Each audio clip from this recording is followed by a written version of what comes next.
Welcome to the Banker Lamp. Please enjoy the video. In this video, I will show how to make chicken salad simple. Start by poaching or roasting chicken, then cool and shred it with forks or your hands.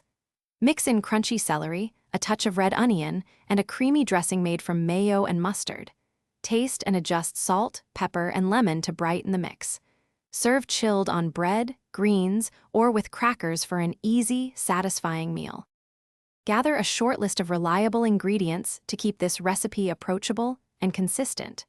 Use plain mayonnaise with a spoonful of Dijon mustard for creamy tang, and add diced celery plus apple for texture and a hint of sweetness. Keep red onion minimal to avoid overpowering the mix. Shred the chicken into bite-sized pieces so each forkful has balanced flavor and a pleasant mouthfeel throughout the salad. Prep efficiently by shredding cooled chicken with 2 forks or in a mixer for speed.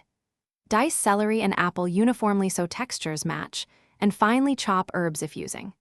Stir dressing into the chicken gently to avoid turning it mushy, then taste and tweak seasoning. For the best result, chill the assembled salad for about 15 to 30 minutes so flavors come together, making it simple and delicious when ready to serve. Thanks for watching. If this was helpful, leave a like and consider subscribing. See you next time.